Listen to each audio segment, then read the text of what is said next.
আসসালামু আলাইকুম প্রিয় শিক্ষার্থীবৃন্দ, আমি নুরি জান্নাত, তোমাদের বাংলা শিক্ষক। আজকের ক্লাসে তোমাদের সকলকে আমন্ত্রণ জানাচ্ছি। কেমন আছো তোমরা? নিশ্চয়ই ভালো আছো। আলহামদুলিল্লাহ, আমিও ভালো আছি। তোমাদের পড়াশোনা কেমন চলছে? পড়ছো তো বাসায়? আশা করি পড়াশোনা করছো। তোমরা যাতে পড়াশোনায় পিছিয়ে না যাও, সেই জন্য আমরা রেকর্ডেড ক্লাসের পাশাপাশি লাইভ ক্লাসেরও আয়োজন করেছি। কেমন লাগছে তোমাদের লাইভ ক্লাস? আশা করি ভালো লাগছে।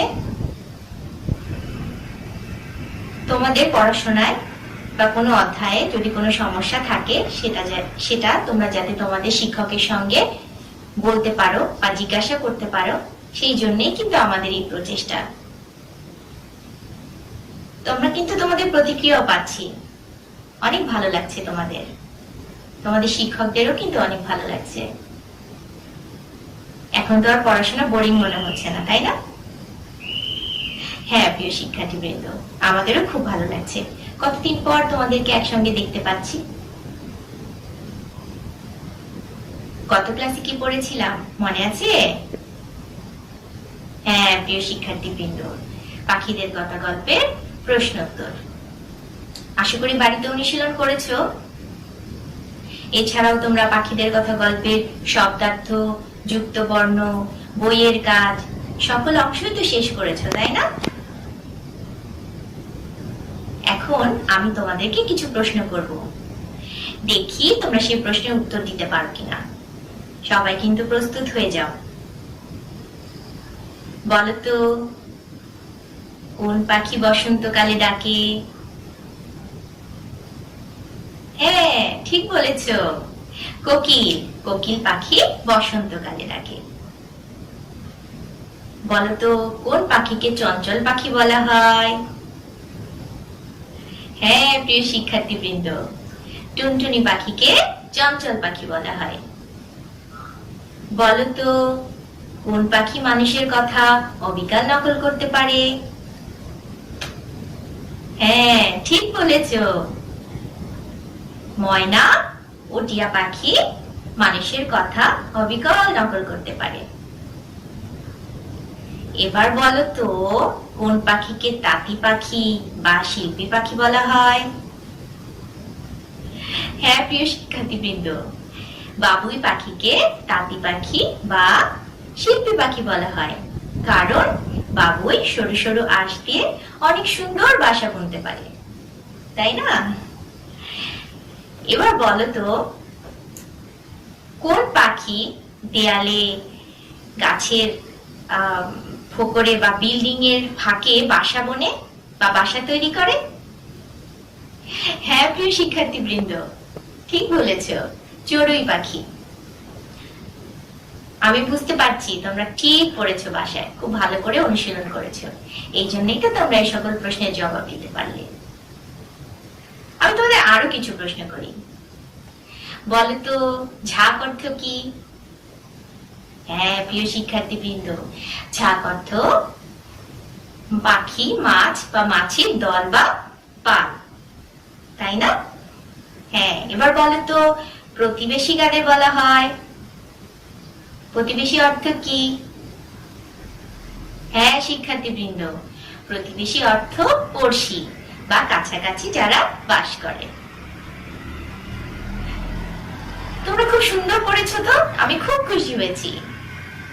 তাহলে চলো আমরা আজকের পাঠ শুরু করি। আজকে আমরা ব্যাকরণের একটি অংশ পড়ব বা একটি বিষয় পড়ব। তোমরা ইতিমধ্যেই এক কথায় প্রকাশ, পদ, বচন এবং অন্যান্য যে অংশ আছে, চিঠি, সেগুলি শেষ করেছ। আজকের বিষয় আবেদনপত্র। প্রিয় শিক্ষার্থীবৃন্দ, চলো তাহলে আজকের ক্লাসটি শুরু করি। তোমরা প্রত্যেকেই শ্রেণীর কাজ কপিটি খুলবে এবং শ্রেণীর কাজ কপিতে স্পষ্ট অক্ষরে শ্রেণীর কাজ নম্বর ও আজকের পাঠের বিষয় আবেদনপত্র লিখবে। সুপ্রিয় শিক্ষার্থীবৃন্দ, চলো তাহলে জেনে নিই আজকের পাঠ থেকে আমরা কি কি শিখব। আজকের পাঠ থেকে আমরা শিখব চিঠি বা পত্র কি বা কাকে বলে, আবেদনপত্র কাকে বলে, চিঠির প্রধানত কয়টি অংশ থাকে, চিঠি বা পত্রের শ্রেণীবিভাগ, কিভাবে চিঠি বা আবেদনপত্র লেখায় দক্ষতা অর্জন করা যায় এবং আবেদনপত্র লেখার সময় কোন বিষয়গুলো খেয়াল রাখতে হয়।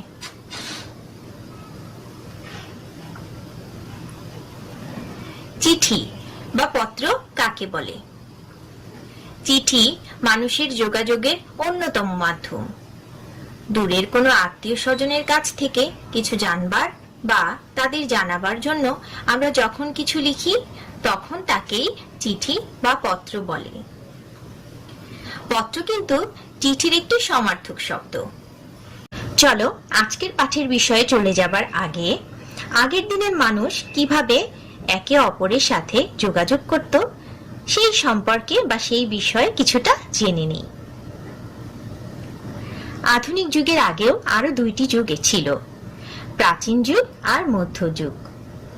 প্রাচীন যুগের মানুষেরা একে অন্যের সাথে যোগাযোগ করত কিভাবে? মাঝে মাঝে এই মনের ভেতরে এই প্রশ্নটা আসে না? চলো শিক্ষার্থীবৃন্দ তাহলে জেনে নেই প্রাচীন যুগের মানুষ একে অপরের সঙ্গে কিভাবে যোগাযোগ করত। প্রাচীন যুগের মানুষ তো লেখাপড়া জানতো না, এতটা সভ্যও ছিল না। তারা ধীরে ধীরে ইশারার মাধ্যমে প্রথম মনের ভাব প্রকাশ করতে শিখে। তারপর আস্তে আস্তে তারা শেখে ছবি আঁকতে। আর এই ছবি আঁকার আগে তারা বিভিন্ন রকম সাংকেতিক চিহ্ন আঁকতে শেখে।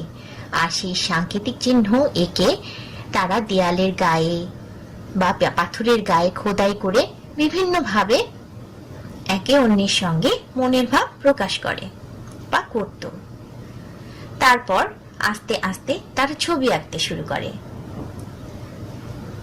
আর এই ছবি আঁকার মাধ্যমেই তারা নিজেদের মধ্যে মনের ভাব আদান প্রদান করত। শিক্ষার্থীবৃন্দ তোমরা দেখতে পাচ্ছ আমি তোমাদের জন্য একটি ছবি নিয়ে এসেছি। এই ছবিতে তোমরা দেখতে পাচ্ছ বিভিন্ন রকম আকার আকৃতি খোদাই করা আছে দেয়ালে। প্রাচীনকালের মানুষেরা এই ধরনের সাংকেতিক চিহ্ন এঁকে একে অপরের সঙ্গে নিজের মনের ভাব প্রকাশ করত। তারপর আস্তে আস্তে তারা ছবি আঁকতে শিখলো রঙের ব্যবহার। আর তারপর পরই আস্তে আস্তে তাদের মনের ভাব প্রকাশ করার যে পন্থা সেটা আরো সুবিধাজনক হলো। ধীরে ধীরে এটি জনপ্রিয় হয়ে উঠল। তারা আরো বেশি আঁকার চেষ্টা করতে থাকলো। তারা প্রাকৃতিকভাবেই রং সংগ্রহ করত, পোড়া মাটি আর গাছের পাতার রং দিয়েই তারা ছবি আঁকত। তোরা পাশের ছবিটা দেখে নিশ্চয়ই বুঝতে পারছো প্রাচীন যুগের মানুষ কিন্তু খুব সুন্দর আঁকতে পারতো না। তারা ধীরে ধীরে ছোট্টখাটো আঁকিবুকির মাধ্যমেই আস্তে আস্তে আঁকা শুরু করে। তারপর তারা নিজেদের আকৃতি আঁকতে শেখে অন্যান্য জিনিসপত্রের আকৃতি আঁকতে। আর এই আঁকিবুকির মাধ্যমেই তারা নিজেদের মধ্যে মনের ভাব একে অন্যের সাথে প্রকাশ করতে শুরু করে। প্রাচীন যুগের পরপরই আসে মধ্যযুগ। আর এই মধ্যযুগে যোগাযোগের মাধ্যম হিসেবে শুরু হয় প্রাণীর ব্যবহার। কিন্তু এই প্রাণীর ব্যবহার করার আগেই মানুষ কিন্তু কাগজ আবিষ্কার করেছিল। আর এই কাগজ আবিষ্কার ছিল মানুষের তথ্য আদান প্রদানের জন্য এক যুগান্তকারী আবিষ্কার। কাগজ আবিষ্কারের পরপরই লেখার চেষ্টা শুরু হয়। মানুষ কলমের প্রয়োজনীয়তা বা কালির প্রয়োজনীয়তা অনুভব করতে শেখে। তারা নিজেরাই প্রাকৃতিক উপাদান দিয়ে কালি তৈরি করে। এছাড়া পশু পাখির পালক দিয়ে কলম তৈরি করতে শেখে। আস্তে আস্তে তৈরি হয় অক্ষর, আর তারপর শব্দের পরে তৈরি হয় বাক্য। এভাবেই তারা তাদের মনের ভাব প্রকাশ করতে শুরু করে কাগজে লেখনির মাধ্যমে। এর পরপরই যোগাযোগের মাধ্যম হিসেবে শুরু হয় প্রাণীর ব্যবহার। প্রথম যে প্রাণীর ব্যবহার করা হয়েছিল তা ছিল কবুতর। মানুষ কাগজে তার মনের ভাব বা মনের কথা যা তার প্রিয়জনকে জানাতে চায় তা সবকিছুই লিপিবদ্ধ করতে শেখে। আর তারপর কবুতরের পিঠে এভাবে বেঁধে বা কবুতরের পায়ে এভাবে বেঁধে একে অন্যের কাছে খবর পৌঁছে দেওয়ার চেষ্টা চালাতে থাকে এবং সেটি সফলও হয়। এর কিছুদিনের মধ্যেই মানুষ আরেকটি প্রাণীর ব্যবহার করতে শেখে, সেটি হলো ঘোড়া। মানুষ এর পরপরই দ্রুততম বার্তাবাহক হিসেবে ঘোড়ার প্রচলন শুরু করে। একজন বার্তাবাহকের কাছে কাগজে মানুষ কাগজ আবিষ্কারের পরে কিন্তু চিঠি লিখতে শেখে, আর তখন শুরু হয় চিঠির ব্যবহার। আস্তে আস্তে মানুষের লেখার অভিজ্ঞতা বা বলো লেখনীর যে কৌশল তারা খুব সুন্দরভাবে আবিষ্কার করতে শুরু করে বা আয়ত্ত করতে শুরু করে। আস্তে আস্তে এই চিঠির প্রচলন বাড়তে থাকে এবং তারা নিযুক্ত করে বার্তাবাহক। এক জায়গা থেকে অন্য জায়গায় চিঠি দ্রুততম ভাবে পৌঁছানোর জন্যই কিন্তু তারা ঘোড়ার ব্যবহার শুরু করেছিল। এর পরপরই আস্তে আস্তে আমরা আধুনিক যুগে অবতীর্ণ হই। সুপ্রিয় শিক্ষার্থীবৃন্দ, মধ্যযুগের পরপরই শুরু হয় আধুনিক যুগ। আধুনিক যুগের শুরুতেই মানব সভ্যতার যুগান্তকারী পরিবর্তন ঘটতে থাকে। সাথে সাথে উন্নয়ন ঘটে তথ্য আদান প্রদানের ক্ষেত্রেও। চিঠি আদান প্রদানের জন্য তৈরি হয় ডাকঘর বা পোস্ট অফিস। এক জায়গা থেকে আরেক জায়গায় চিঠি পৌঁছানোর জন্য নিযুক্ত হয় ডাক পিয়ন। শুরু হয় খামের ব্যবহার। শিক্ষার্থীবৃন্দ, তোমরা কখনো রাস্তার পাশে এইরকম বাক্স দেখেছো? হ্যাঁ শিক্ষার্থীবৃন্দ, জানো এই বাক্সটির নাম কি? হ্যাঁ শিক্ষার্থীবৃন্দ, এই বাক্সটির নাম ডাক বাক্স। কিছুদিন আগেও মানুষ তাদের চিঠি খামে ভরে ডাক বাক্সে ফেলতো। এখান থেকে চিঠিগুলো সংগ্রহ করে চিঠিগুলোকে নিজ নিজ গন্তব্যে পৌঁছে দিত ডাক পিয়ন।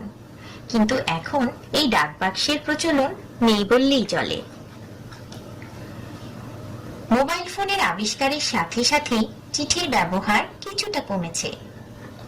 মোবাইলের সাহায্যে এখন মানুষ কয়েক সেকেন্ডের মধ্যে একজনের মনের কথা অন্যজনের কাছে পৌঁছানো সম্ভব হয়েছে। এছাড়াও ইমেইলের মাধ্যমে এখন মানুষ একে অন্যের মনের ভাব খুব সহজেই কিন্তু পৌঁছে দিতে পারছে কয়েক সেকেন্ডের মধ্যে।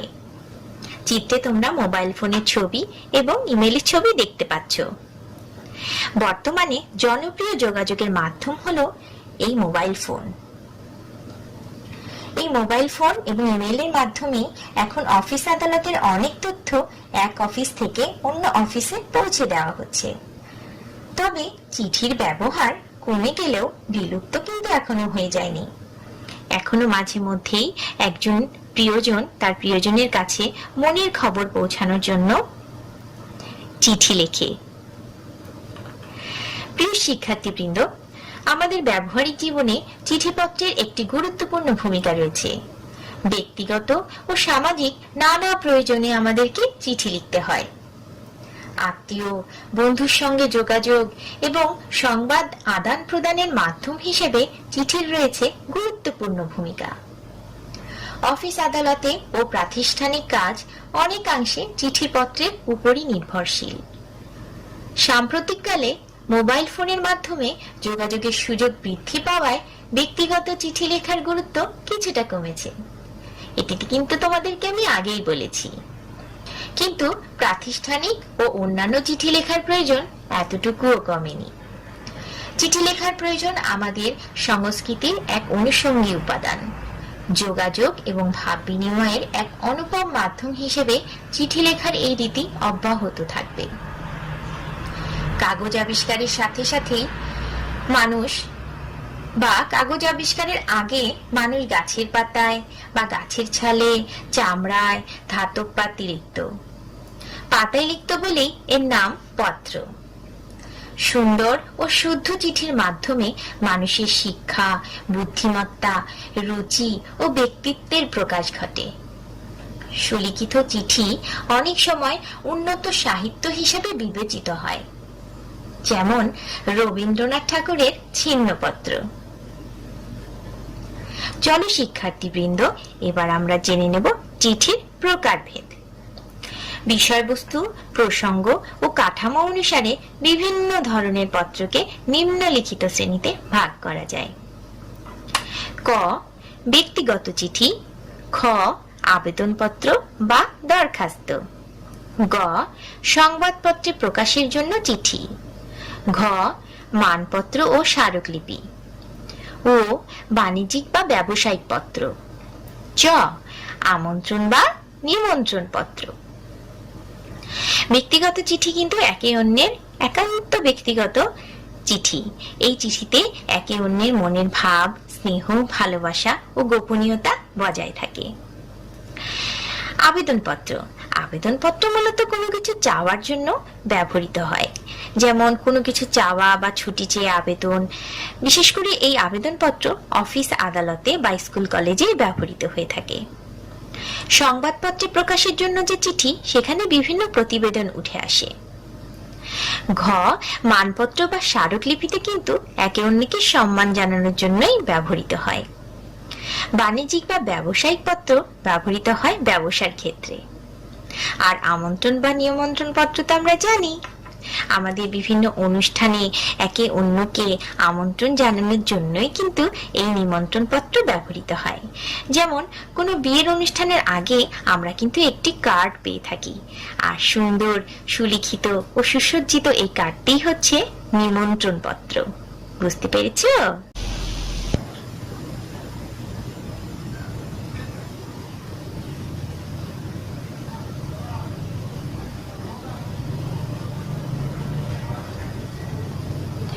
যেহেতু আজকে আমাদের পাঠের বিষয় আবেদনপত্র, সেজন্যই চলো জেনে নেই আবেদনপত্র কাকে বলে।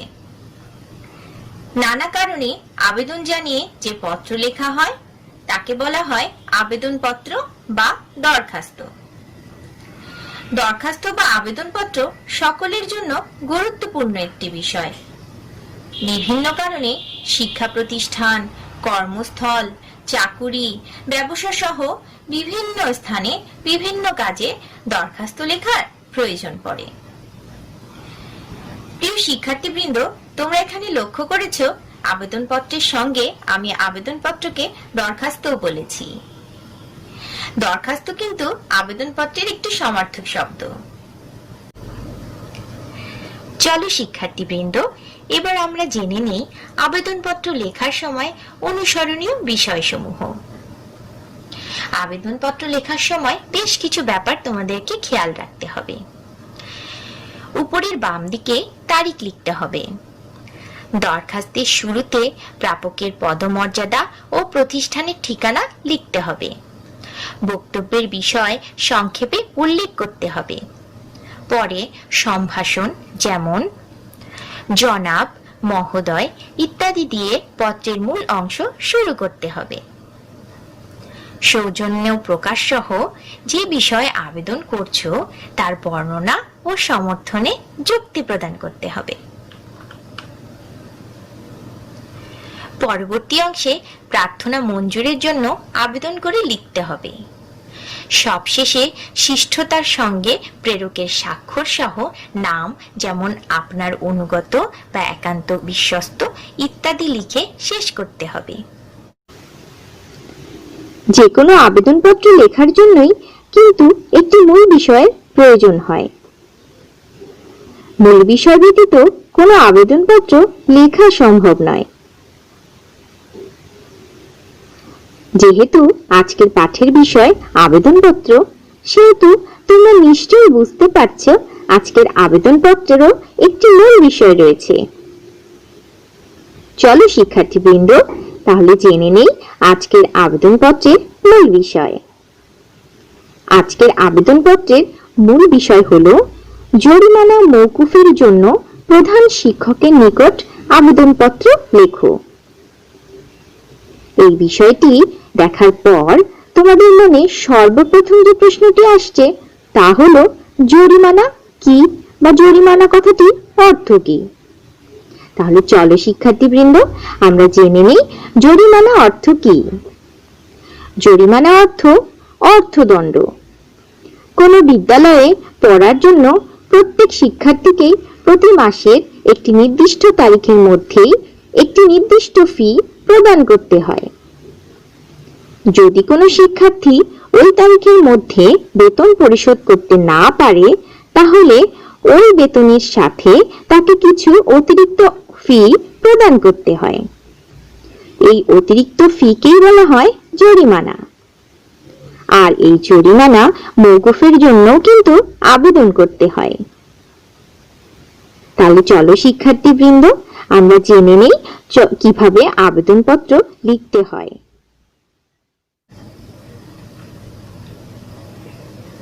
আর সেই বিষয়টি জানতে হলে বা সেই বিষয়টি বা আবেদনপত্রটি তোমরা যাতে খুব সুন্দরভাবে লিখতে পারো, সেই কারণে আমি আজকে তোমাদের জন্য একটি আবেদনপত্রের নমুনা তৈরি করেছি। তাহলে চলো আবেদনপত্রের নমুনাটি আগে দেখে নিই। প্রিয় শিক্ষার্থীবৃন্দ, আবেদনপত্র লেখার সময় সর্বপ্রথম তোমাদের যে বিষয়টি খেয়াল রাখতে হবে তা হলো তারিখ। যে তারিখে তুমি তোমার আবেদনপত্রটি লিখছো, ঠিক সেই তারিখটি এখানে উল্লেখ করতে হবে। যদি অন্য কোনো তারিখ তোমরা উল্লেখ করো, সেক্ষেত্রে কিন্তু আবেদনপত্র গ্রহণযোগ্য হবে না। তারিখের ঠিক পরেই তুমি কার বরাবর আবেদনপত্র লিখছো বা যে প্রতিষ্ঠান বরাবর তুমি তোমার আবেদনপত্রটি লিখছো, সেই প্রতিষ্ঠানের পদস্থ কর্মকর্তার পদ এবং সেই প্রতিষ্ঠানের নাম এবং ঠিকানা উল্লেখ করতে হবে।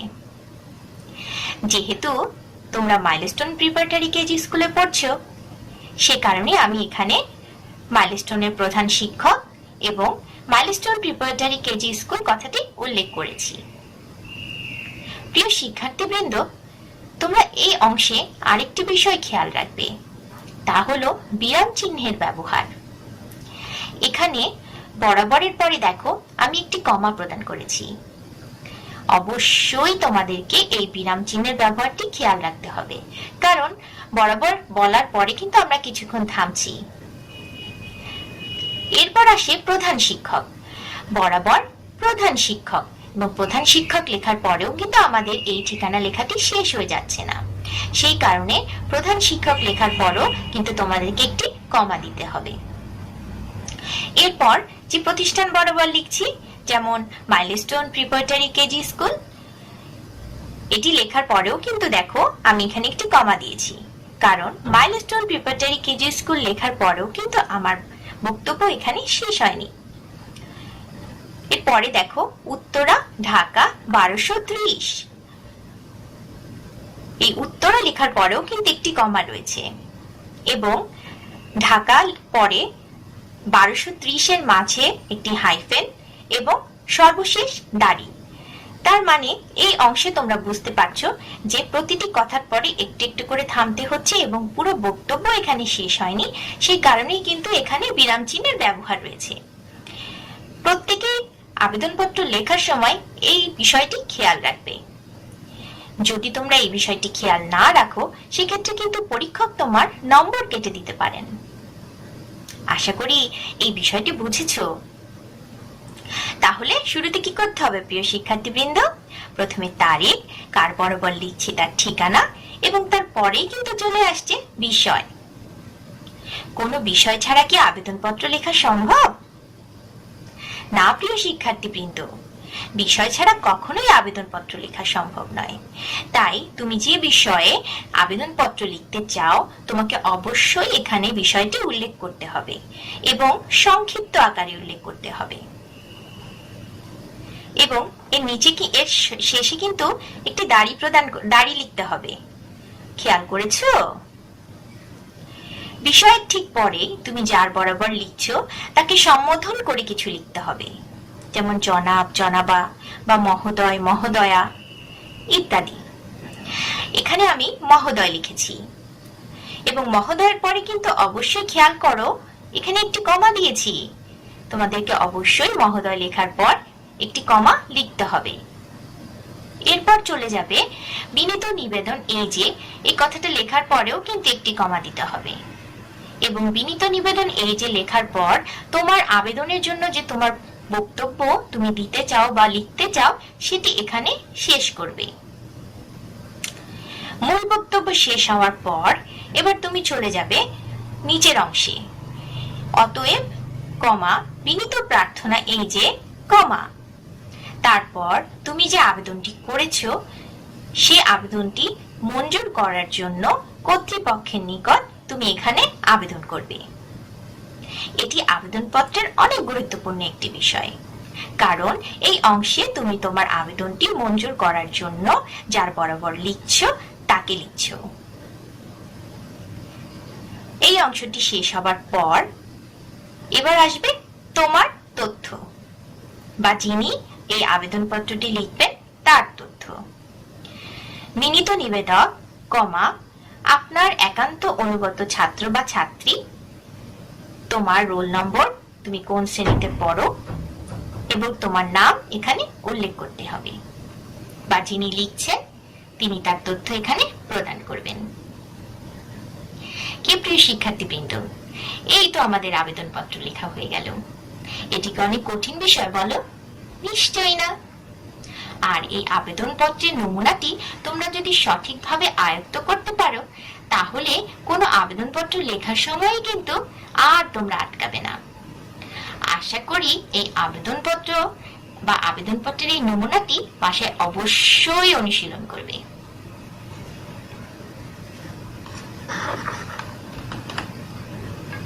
প্রিয় শিক্ষার্থীবৃন্দ, আজকে যেহেতু আমাদের আবেদনপত্রের বিষয় জরিমানা মওকুফের জন্য প্রধান শিক্ষকের নিকট আবেদনপত্র লেখা, এই আবেদনপত্র লেখাটি কিন্তু তোমাদের বইয়ের ৭৮ পৃষ্ঠায় রয়েছে। যেহেতু আমি বই থেকে এই ছবিটি নিয়েছি সেহেতু এটি দেখতে যদি তোমাদের একটু সমস্যা হয়ে থাকে সেক্ষেত্রে তোমরা প্রত্যেকে ৭৮ পৃষ্ঠাটি খুলবে। ৭৮ পৃষ্ঠাটি সবাই খুলেছে তো? সবাই বই বের করো। সহজ বাংলা ব্যাকরণ ও রচনা বইয়ের ৭৮ পৃষ্ঠায় এই আবেদনপত্রটি রয়েছে।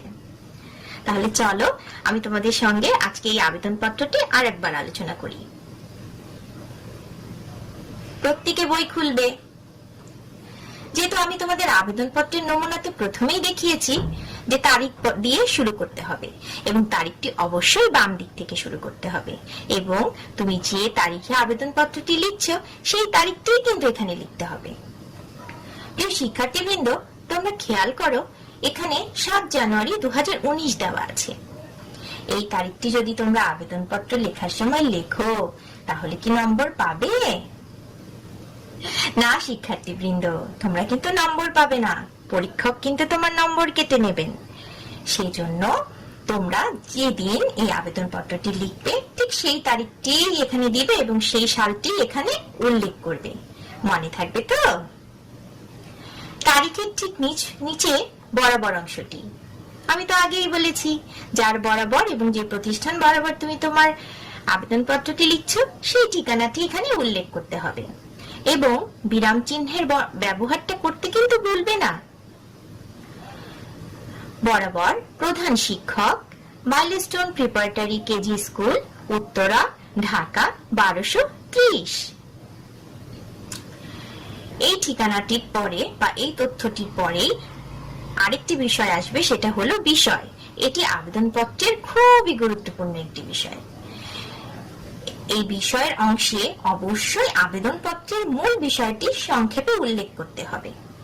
যেমন আজকের পর আমাদের আবেদনপত্রের বিষয় জরিমানা মওকুফের জন্য আবেদন, সেই কথাটি কিন্তু এখানে খুব সংক্ষেপে লেখা হয়েছে। খেয়াল করেছো? প্রত্যেকে বই খুলেছো তো?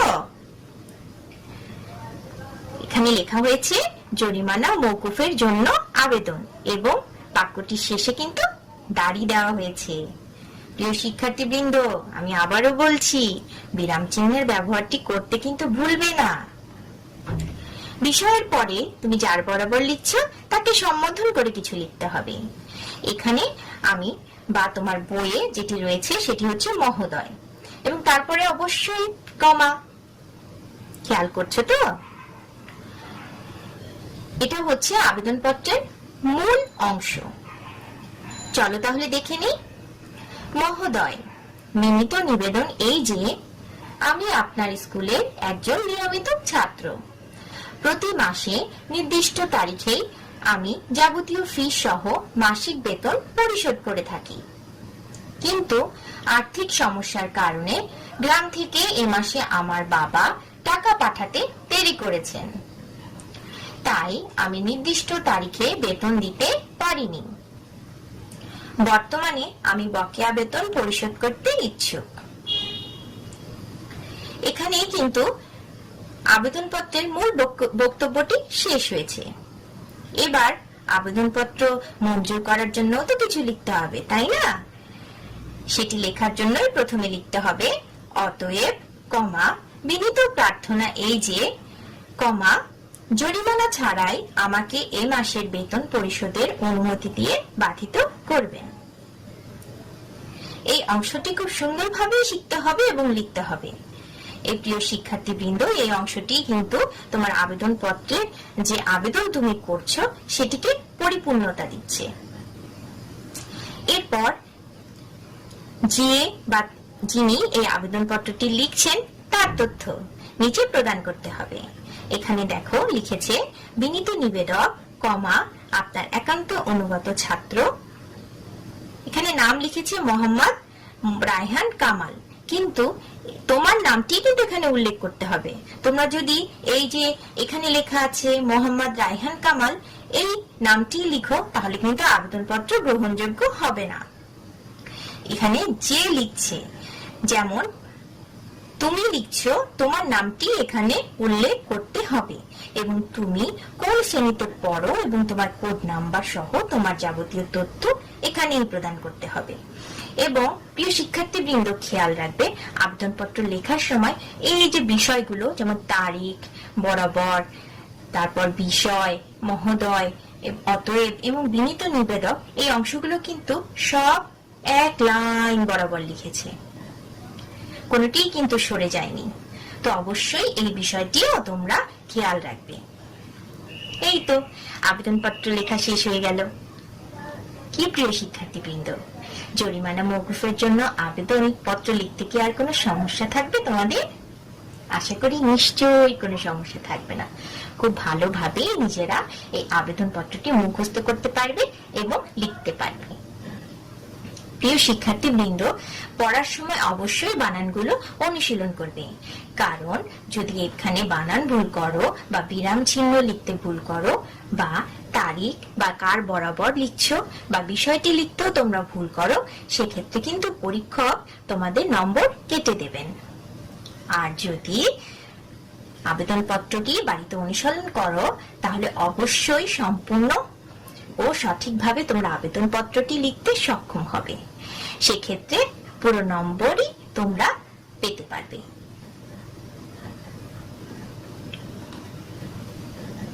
সুপ্রিয় শিক্ষার্থীবৃন্দ, তাহলে চলো জেনে নেই আজকের পাঠে আমরা কি কি শিখলাম। আজকের পাঠে আমরা শিখলাম আবেদনপত্র কি, আবেদনপত্র কেন প্রয়োজন হয়, আবেদনপত্র কিভাবে লিখতে হয়, সেই সকল নিয়ম কানুন সম্পর্কেও আমরা জানলাম। কি প্রিয় শিক্ষার্থীবৃন্দ, তাই না? চলো এবার দেখে নেওয়া যাক আজকের বাড়ির কাজ। আজকের বাড়ির কাজের নম্বর 15। তোমরা আবেদনপত্র 2 পৃষ্ঠা 78 লিখবে ও শিখবে।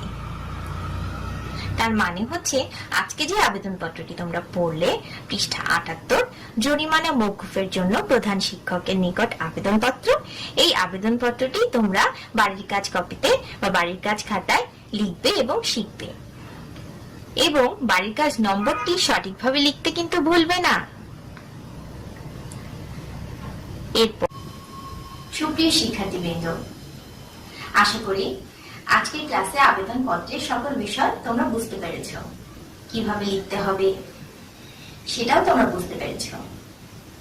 তোমাদের বাড়ির কাজের কপিতে বা শ্রেণীর কাজ কপিতে তোমরা আবেদনপত্র যখন লিখবে তখন একটি বিশেষ বিষয় লক্ষ্য রাখবে। চলো আমরা দেখে নিই সেই বিষয়টি। সেটি হচ্ছে যখন তোমরা শ্রেণীর কাজ কপিতে আবেদনপত্রটি শুরু করবে, অবশ্যই তোমাদের হাতের বাম দিকের পৃষ্ঠা থেকে শুরু করবে। আমি আবারও বলছি, তোমাদের হাতের বাম দিকের পৃষ্ঠা থেকে শুরু করবে। এবং আবেদনপত্র লেখার একটি বিশেষ নিয়ম হলো এটি একটি পৃষ্ঠার মধ্যে শেষ করতে হয়। আমি আবারও বলছি, এটি একটি পৃষ্ঠার মধ্যে শেষ করতে হয়। যদিও বা শ্রেণীর কাজ কপিতে তোমরা লেখার সময় কারো হাতে লেখা বড় হওয়াতে বা অন্য যে কোনো কারণে তোমরা হয়তো এই একটি পৃষ্ঠার মধ্যে লেখাটি শেষ করতে পারবে না। যদি এই একটি পৃষ্ঠার মধ্যে লেখাটি শেষ করতে না পারো, সেক্ষেত্রে তোমরা ডান দিকের পৃষ্ঠায় এসে বাকি অংশ শেষ করতে পারবে। এবং পরীক্ষার সময় তোমরা যে কপিটি পাবে বা পরীক্ষার খাতাটি তোমাদের দেওয়া হবে, সেই খাতাটা আকারে কিন্তু একটু বড়। তো সেক্ষেত্রে পরীক্ষার সময় তোমরা কিন্তু আবেদনপত্র হাতের বাম দিকের পৃষ্ঠা থেকে, তোমাদের হাতের বাম দিকের পৃষ্ঠা থেকে শুরু করে ওই পৃষ্ঠার ভেতরে শেষ করতে সক্ষম হবে। যদি কেউ একই পৃষ্ঠার ভেতর লেখাটি শেষ করতে না পারো, সেক্ষেত্রে তোমরা ডান দিকের পৃষ্ঠায় লিখতে পারবে। কিন্তু ডান দিকের পৃষ্ঠা থেকে শুরু করে তোমরা যদি খাতার অপর পৃষ্ঠায় যে শেষ করো, তাহলে এটি গ্রহণযোগ্য হবে না। সেক্ষেত্রে পরীক্ষক তোমাদের নম্বর কেটে দেবেন। আশা করি এই বিষয়টি তোমরা আবেদনপত্র লেখার সময় বিশেষভাবে খেয়াল রাখবে। আশা করি আবেদনপত্রের সকল অংশ বা আজকের আলোচনার সকল বিষয় তোমরা বুঝতে পেরেছ। যদি তোমাদের কোনো অসুবিধা থাকে, অবশ্যই তোমরা লাইভ ক্লাসে তোমাদের শিক্ষকের সাথে কাছ থেকে সেটা জেনে নেবে। আজকের মতো ক্লাস এখানেই শেষ করছি। ভালো থাকো, সুস্থ থাকো। আল্লাহ।